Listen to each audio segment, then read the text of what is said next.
Welcome back, everyone. December is full of traditions, and one that has become one is the Georgia Bulldogs playing for the SEC Championship. It's a good time of year, right? Well, Saturday, Kirby Smart's crew will do it again for the 5th straight year. That's impressive. So DJ Shockley sat down with UGA's QB1 to get an idea of how things are going. Team you're playing this week in Alabama, the last time you played them, had some success on third down. I know that's a big part of the game plan every week, being good on third down, but how do you be better in this game and making sure that's not a factor like it was in the last one? Yeah, I think giving different looks, get them third and long. We had some third and longs that we didn't win. But if you live in the third and 2, 3s on these guys, they're really good.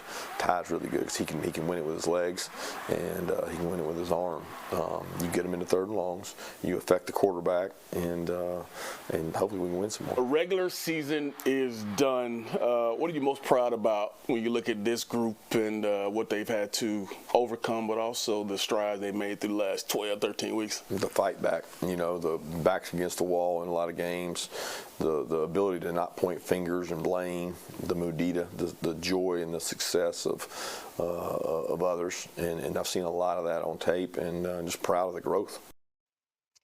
All right, you heard it from Coach Kirby Smart himself. He is proud of the growth. That said, we still want to talk about the college football playoff rankings. You know it's Wednesday, and we always have Gary Stokan here, our expert to talk about all things college football. Gary, good to see you. Thank you, as always, for your time. Well, I hope you had a great Thanksgiving and Merry Christmas to you and everybody. I did. I hope you did, too. Blessed. Very blessed. Okay, let's jump right on in. So does UGA need to win Saturday to be playoff ready? Well, the interesting thing about Georgia playing in the SEC Championship, they may wind up playing back in Atlanta in the Chick-fil-A Peach Bowl. Obviously, if they win, they stay in the top 4 and will receive a bye. And then it's a matter of where number 1, whether it's Ohio State or Indiana, more than likely, gets positioned. Geographically, they will give number 1 the advantage, and so that could possibly put Ohio State or Indiana as number 1 in the Chick-fil-A Peach Bowl in the semifinal. And then where Georgia winds up, if they win, whether it's 2, 3, or 4, depends on where they would slot them. Okay, so just backtracking this question here. If Georgia were to win Saturday, get the playoff bye, would UGA have been better off not being in the SEC title game? Well, I think if you talk to Kirby Smart and you talk to the players, you always want to play in number 1. And number 2, you always want to win a championship.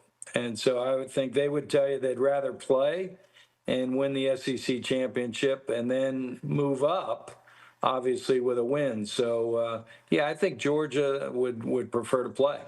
Okay, well, you know who else wants to win? Alabama. So will they make the playoff if they lose to Georgia Saturday? Yeah, that's one of the real interesting questions is Alabama slotted number 9 ahead of Notre Dame.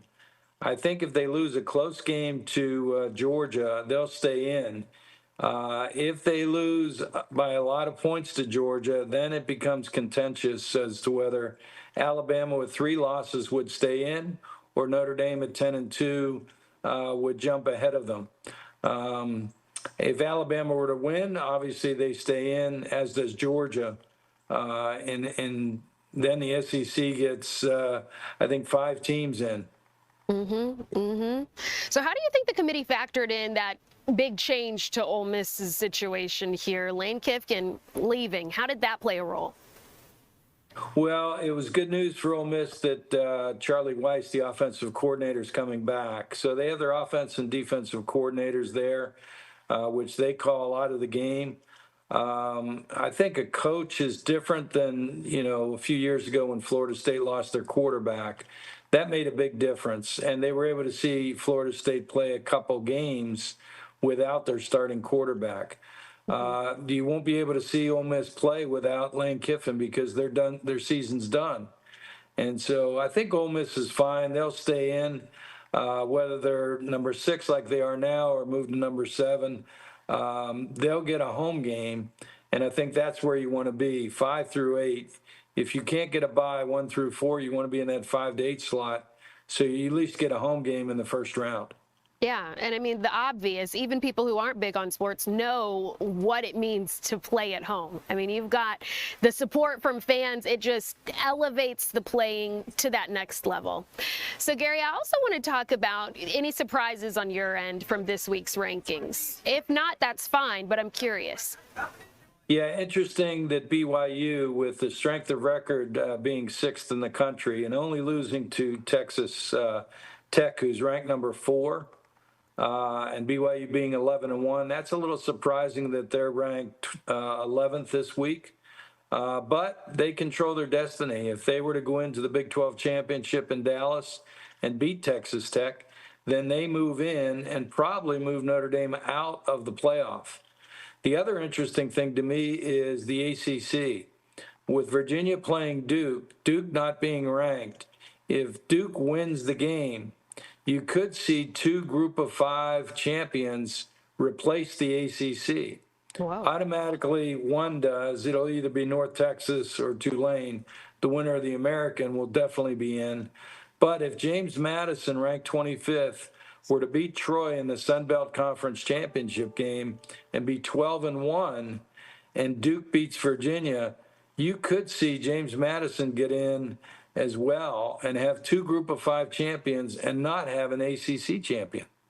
What? That's just, I'm always mind blown to hear how you can remember all of these, if this, then that, if that, then this. It's just so impressive to sit here and listen to you, Gary. Well, that's it's really my job, appalling. right? That's my job. Yeah. I mean, the job that you say doesn't feel like work. That's right. That's why Okay. it's easy to remember, because it's not work. It's fun. Exactly. Any other surprises that could come out that you want us to just keep in mind here? You know, related again to the ACC, Miami's ranked 12th, and they're the leading team in the ACC ranked-wise, but they're not playing in the championship game. So I think the ACC will probably change its tiebreaker model next year by having the highest-ranked ACC team play in the CFP. So that's something that you could see. Texas is interesting at 9-3. I don't think Texas, Vanderbilt, Utah, have much of a chance, because Oregon, Ole Miss, Texas A&M, Oklahoma, they're all done playing and they're all ranked ahead. So there's not going to be another data point to knock them down. And Ohio State, Indiana, Georgia, Texas Tech are all going to stay in, whether they win or lose their conference championship game. So again, that Alabama situation, if they lose close, I think they stay in. If they lose by a big margin, then it gets a little contentious between them and Notre Dame. And if BYU were to beat Texas Tech, BYU is going to take a slot too. So Alabama, Notre Dame, BYU have the most to lose this week. Okay, we'll keep it all in mind. Gary, I'm going to give you a heads up. We're going to talk about a very disappointing team. We're transitioning from college football and talking about the Falcons. So thank you for your time. If you want to keep listening, you're welcome to. But I know Falcons fans don't really want to hear about what we've got to say coming up. So thank you, Gary.